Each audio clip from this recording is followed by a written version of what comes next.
자산 가치의 상승이 근로소득을 넘어선 시대, 자산 증식을 위해 투자를 해야 하는 우리들에게 세금은 제법 신경 쓰이는 요소입니다. 일반적으로 금융소득이 발생하면 지방소득세를 포함하여 15.4%를 원천 징수한 뒤 받을 수 있습니다. 게다가 금융소득이 2천만 원을 넘으면 종합소득과 합산하여 추가적인 세금을 내야 할 수도 있어요. 이런 상황을 피할 수 있으면 좋잖아요. 탈세가 아닌 합법적인 절세 영역에 대해서 알아봅시다. 정부는 개인의 자산 형성과 시장 조정을 위해 특정한 금융상품에 세제 혜택을 부여하고 있어요. 정부가 권장하는 상품이라는 거죠. 오늘은 재테크를 위한 금융상품에 대해 간략하게 알아보고 그 절세 전략에 대해 알아봅시다. 먼저 소개시켜드릴 상품은 ISA입니다. ISA는 2016년 근로자, 자영업자, 농업인의 재산 형성을 지원하기 위해 도입되었습니다. 한글로 풀면 만능 종합 자산 관리 계좌인데 계좌를 개설하여 예금, 적금, 주식, 펀드, ELS 등 다양한 상품을 투자 가능합니다. 가입 자격은 19세 이상의 거주자, 단 금융소득 종합과세자는 가입할 수 없습니다. 매년 2천만 원까지 납입이 가능하고 5년간 1억 원까지 납입이 가능합니다. 거기다 2월이 가능해서 만약 2년 차라면 한 번에 4천만 원까지 납입이 가능합니다. 3년 이상의 의무 가입이 의무이기는 하지만 원금까지는 중도 인출이 가능해서 크게 문제가 될 건 없어 보이네요. 혜택은 만기 인출 시까지 200만 원까지의 비과세이며 초과분에 대해서도 9.9%의 분리과세를 적용해요. 특히나 총급여 5천 이하이거나 종합소득 3,500만 원 이하인 경우 서민형으로 전환이 가능한데 이러면 비과세 적용 한도는 400만 원까지 늘어나요. 2023년까지 주식에 대한 양도소득세가 없으니 채권형 펀드나 배당주, 예금, 적금 상품에 가입하는 게 좋아 보이네요. 다음은 물가연동국채입니다. 물가연동국채는 원금 및 이자를 소비자 물가지수에 연동시킨 국채예요. 한마디로 물가가 오르면 채권의 가치가 올라가게 설계해둔 상품이에요. 표면금리는 시기에 따라 1에서 3%로 일반 채권에 비해 그리 높은 수익률은 아니에요. 대신 물가 상승기에는 수익 대비 이만한 안정성을 가진 상품을 찾기 쉽지 않을 거예요. 가입 요건은 따로 없고 그냥 증권사 어플을 통해서 매수하면 되는 상품이에요. 단 대법 개정으로 2015년부터 물가 상승으로 인한 원금 증가분 역시 과세 대상이 되어버렸어요. 다르게 보면 2015년 이전에 발행된 채권은 과세 대상이 아니라고 할 수 있겠네요. 또 물가연동국채는 장기국채로 분리과세 신청이 가능한데 지방세 포함 33%인 만큼 종합소득세가 이보다 높다면 분리과세를 신청하는 게 유리할 겁니다.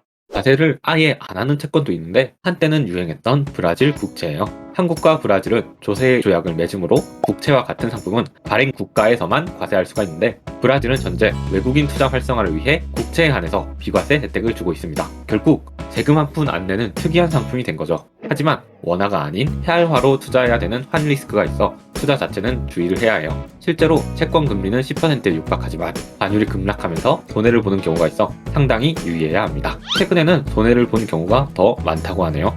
연금 역시도 좋은 재테크 수단이에요. 이번에는 연금저축계좌와 개인형 퇴직연금 IRP를 알아볼게요. 먼저 연금저축계좌의 요건은 무조건 5년 이상의 가입, 연간 1,800만원까지 납입이 가능해요. 또한 수령을 시작하면 추가 납입은 불가능합니다. 혜택은 연 400만원 한도 13.2%의 세액공제, 총급여가 5,500만원, 종합소득금액 4천만원 이하일 경우에는 16.5%까지 늘어나요. 50세 이상은 세액공제 한도가 600만원까지로 늘어난다고 하네요. IRP의 경우에는 연금저축과 마찬가지로 연간 1,800만원까지 납입이 가능한데 의무가입 기간은 없어요.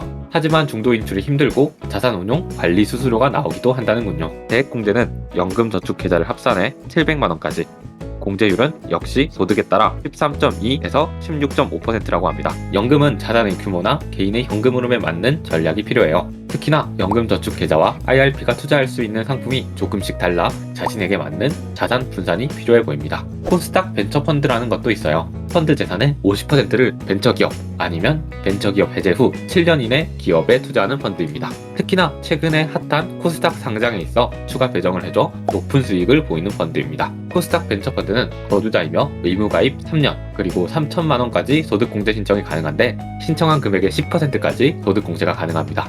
장기저축성 보험도 빼놓을 수 없죠. 2013년 이전에는 10년 이상이면 금액에 상관없이 비과세를 해줬지만 최근에는 지속적으로 축소되어 월 150만원까지 비과세를 적용받게 되었습니다. 조합 출자금과 예탁금도 절세하기 좋은 방법입니다. 농협, 수협, 산림조합, 신협, 새마을금고에서 출자금은 1천만원, 예탁금은 3천만원까지 가입할 수 있습니다. 2020년 말까지 비과세, 이후 23년 말까지는 5.5%의 분리과세, 24년부터는 9.9%의 분리과세라고 하네요. 마지막은 공모리츠 상품입니다. 부동산 상품을 일반 주식처럼 만들어둔 거라고 생각하면 되는데, 리츠라고 이름이 붙은 주식을 매입 후 주식을 산 증권사에서 분리과세를 신청하면 됩니다. 연 5천만 원 한도로 9.9%의 분리과세 혜택이 있습니다. 투자 상품은 갈수록 다양해지고 어려워지고 있습니다. 동시에 자산 증식에 대한 세금도 증가하고 있어요. 절세 상품은 하나의 대안이 되지 않을까라는 생각이 드네요. 그럼 이만 마치겠습니다.